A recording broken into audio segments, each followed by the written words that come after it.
Why were the people attracted to Jesus' style of teaching? How did Jesus show his authority over evil spirits? What new teaching does Jesus give?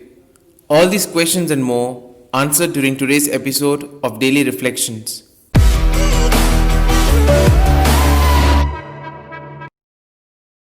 Jesus possesses the Holy Spirit and carries the good news of God's love for humankind.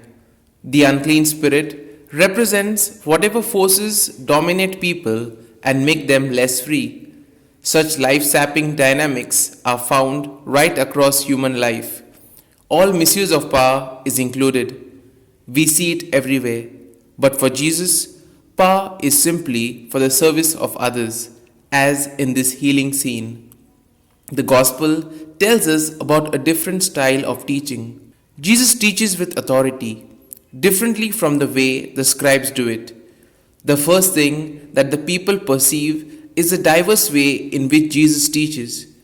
It is not so much the content, but rather the way in which he teaches that impresses the people.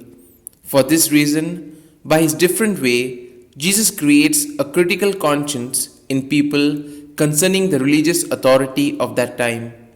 The scribes of that time thought quoting the authority.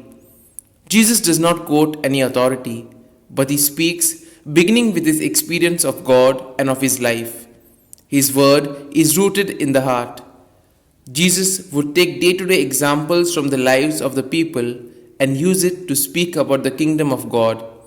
As a result, the people were able to easily grasp the teachings of Jesus. The Gospel also emphasizes Jesus' authority over unclean spirits. Jesus shows his authority over unclean spirits. He is able to confront, silence, and expel the spirit that has taken possession of the unfortunate man in this story. Such exorcisms point to the ultimate victory of the kingdom of God over evil and death. Jesus struggles and expels the power of evil which takes possession of persons and alienates them from themselves. Even today also, many people live alienated from themselves, deceived by the power of mass media, means of communication, by propaganda of business, etc. They repeat what they hear others say.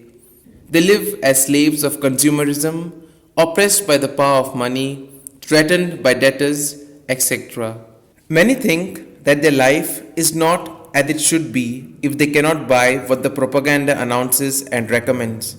But Jesus tells us that there is something beyond what the world has to offer. The Gospel also focuses on the new teaching of Jesus.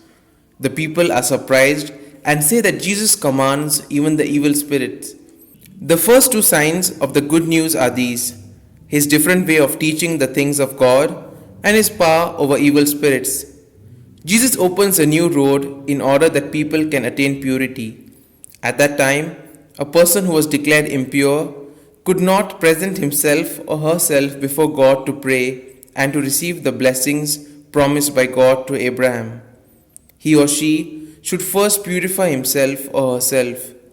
These and many other laws and norms made the life of the people very difficult and marginalized many persons who were considered impure and far from God. Now, purified by the contact with Jesus, persons could present themselves before God. This was for them a great good news. Here are some points for a personal reflection. Could I really say that I am fully free and master of myself? What do I do to expel the strange power that I encounter in the world? Jesus revealed how the gift of power is to be expressed, not in dominance, but in healing service. In what way do I exercise my power and authority?